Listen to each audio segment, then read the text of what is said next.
ngày nó lẩu ra này cái đây ra thôi cán tổng thì có cho quay cái hít hổ gai đo này ơi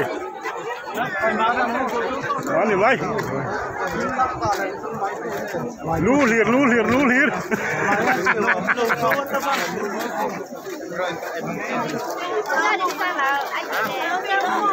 khi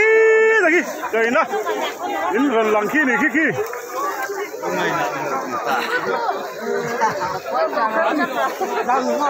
line nín cả line lệ ha line thu min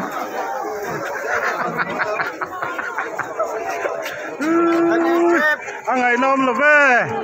cắn tầm lít tụi anh bàn thế nào ai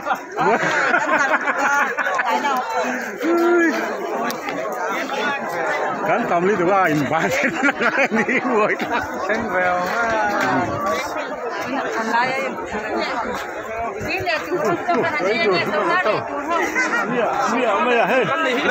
sốt khát lên, tụi nó qua chỗ nó rồi lên. Thật lẽ lắm cái gì?